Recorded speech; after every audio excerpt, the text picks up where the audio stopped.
1 Samuel 5. When the Philistines captured the ark of God, they brought it from Ebenezer to Ashdod. Then the Philistines took the ark of God, and brought it into the house of Dagon, and set it up beside Dagon. And when the people of Ashdod rose early the next day, behold, Dagon had fallen face downward on the ground before the ark of the Lord. So they took Dagon, and put him back in his place. But when they rose early on the next morning, behold, Dagon had fallen face downward on the ground before the ark of the Lord, and the head of Dagon and both his hands were lying cut off on the threshold. Only the trunk of Dagon was left to him. This is why the priest of Dagon and all who enter the house of Dagon do not tread on the threshold of Dagon in Ashdod to this day. The hand of the Lord was heavy against the people of Ashdod, and he terrified and afflicted them with tumors, both Ashdod and its territory. And when the men of Ashdod saw how things were, they said, The ark of the God of Israel must not remain with us, for his hand is hard against us, and against Dagon our God. So they sent, and gathered together all the lords of the Philistines, and said, What shall we do with the ark of the God of Israel? They answered, Let the ark of the God of Israel be brought around to Gath. So they brought the ark of the God of Israel there. But after they had brought it around, the hand of the Lord was against the city, causing a very great panic. And he afflicted the men of the city, both young and old, so that tumors broke out on them. So they sent the ark of God to Ekron. But as soon as the ark of God came to Ekron, the people of Ekron cried out, They have brought around to us the ark of the God of Israel to kill us and our people. They sent therefore, and gathered together all the lords of the Philistines, and said, Send away the ark of the God of Israel, and let it return to its own place, that it may not kill us and our people. For there was a deathly panic throughout the whole city. The hand of God was very heavy there. The men who did not die were struck with tumors, and the cry of the city went up to heaven. 1 Samuel 6. The ark of the Lord was in the country of the Philistines 7 months. And the Philistines called for the priests and the diviners, and said, What shall we do with the ark of the Lord? Tell us, with what shall we send it to its place? They said, If you send away the ark of the God of Israel, do not send it empty, but by all means return him a guilt offering. Then you will be healed, and it will be known to you why his hand does not turn away from you. And they said, What is the guilt offering that we shall return to him?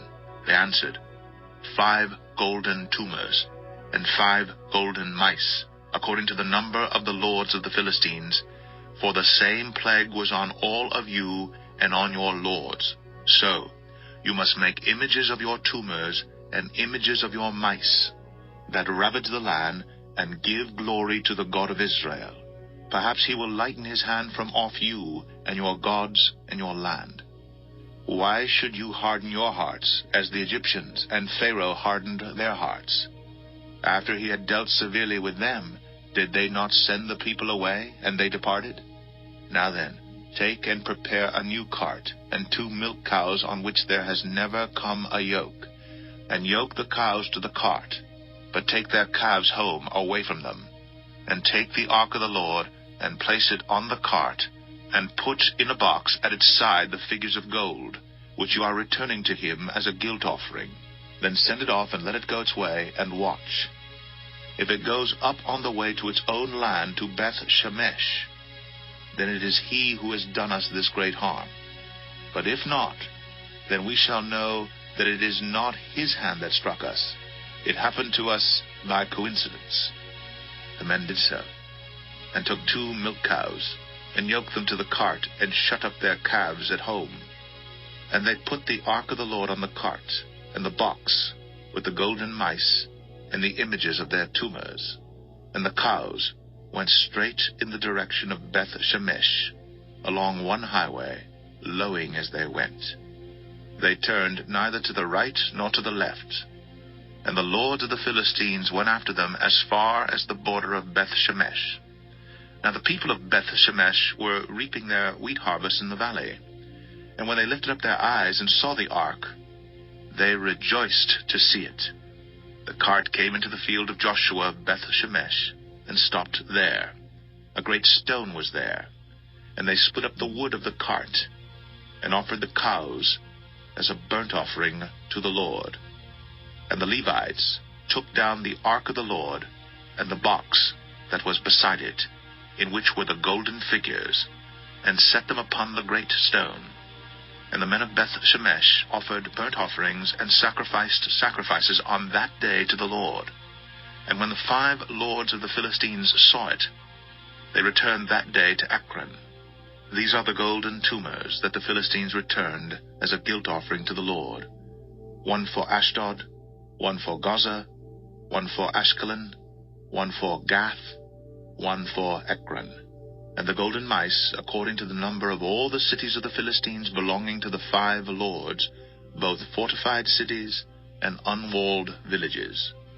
The great stone beside which they set down the ark of the Lord is a witness to this day in the field of Joshua of Beth Shemesh. And he struck some of the men of Beth Shemesh, because they looked upon the ark of the Lord. He struck 70 men of them, and the people mourned because the Lord had struck the people with a great blow. Then the men of Beth Shemesh said, "Who is able to stand before the Lord, this holy God? And to whom shall he go up away from us?" So they sent messengers to the inhabitants of Kiriath-Jearim, saying, "The Philistines have returned the ark of the Lord. Come down and take it up to you."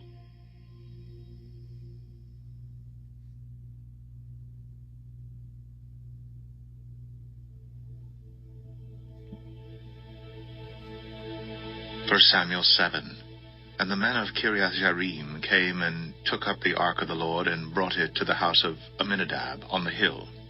And they consecrated his son Eleazar to have charge of the ark of the Lord. From the day that the ark was lodged at Kiriath-Jearim, a long time passed, some 20 years.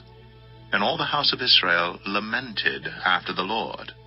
And Samuel said to all the house of Israel, "If you are returning to the Lord with all your heart, then put away the foreign gods and the Ashtaroth from among you, and direct your heart to the Lord, and serve him only, and he will deliver you out of the hand of the Philistines."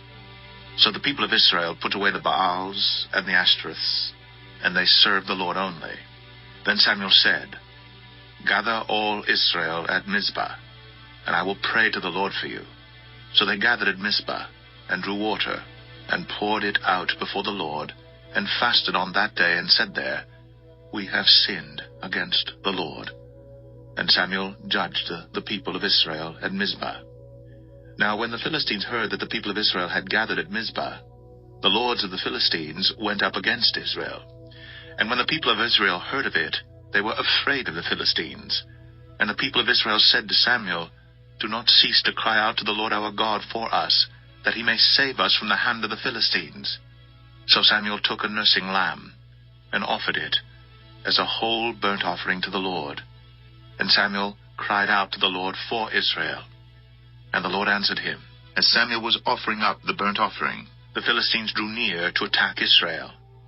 But the Lord thundered with a mighty sound that day against the Philistines, and threw them into confusion, and they were routed before Israel.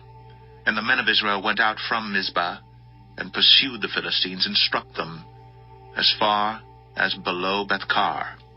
Then Samuel took a stone and set it up between Mizpah and Shen, and called its name Ebenezer, for he said, "Till now the Lord has helped us." So the Philistines were subdued, and did not again enter the territory of Israel. And the hand of the Lord was against the Philistines all the days of Samuel. The cities that the Philistines had taken from Israel were restored to Israel, from Ekron to Gath. And Israel delivered their territory from the hand of the Philistines. There was peace also between Israel and the Amorites. Samuel judged Israel all the days of his life.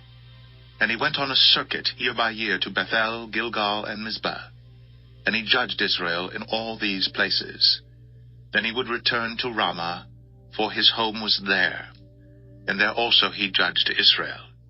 And he built there an altar to the Lord. 1 Samuel 8. When Samuel became old, he made his sons judges over Israel. The name of his firstborn son was Joel, and the name of his second, Abijah. They were judges in Beersheba. Yet his sons did not walk in his ways, but turned aside after gain. They took bribes and perverted justice. Then all the elders of Israel gathered together and came to Samuel at Ramah, and said to him, Behold, you are old, and your sons do not walk in your ways. Now appoint for us a king to judge us, like all the nations. But the thing displeased Samuel when they said, Give us a king to judge us. And Samuel prayed to the Lord. And the Lord said to Samuel, Obey the voice of the people in all that they say to you. For they have not rejected you, but they have rejected me from being king over them. According to all the deeds that they have done, from the day I brought them up out of Egypt even to this day, forsaking me and serving other gods, so they are also doing to you. Now then, obey their voice. Only you shall solemnly warn them and show them the ways of the king, who shall reign over them. So Samuel told all the words of the Lord to the people who were asking for a king from him. He said, These will be the ways of the king who will reign over you. He will take your sons and appoint them to his chariots, and to be his horsemen, and to run before his chariots. And he will appoint for himself commanders of thousands and commanders of 50s, and some to plow his ground and to reap his harvest, and to make his implements of war and the equipment of his chariots. He will take your daughters to be perfumers and cooks and bakers. He will take the best of your fields and vineyards and olive orchards and give them to his servants. He will take the tenth of your grain and of your vineyards and give it to his officers and to his servants. He will take your male servants and female servants and the best of your young men and your donkeys and put them to his work. He will take the tenth of your flocks, and you shall be his slaves. And in that day you will cry out because of your king, whom you have chosen for yourselves. But the Lord will not answer you in that day. But the people refused to obey the voice of Samuel, and they said, No, but there shall be a king over us, that we also may be like all the nations, and that our king may judge us and go out before us and fight our battles. And when Samuel had heard all the words of the people, he repeated them in the ears of the Lord. And the Lord said to Samuel, Obey their voice, and make them a king. Samuel then said to the men of Israel, Go, every man to his city.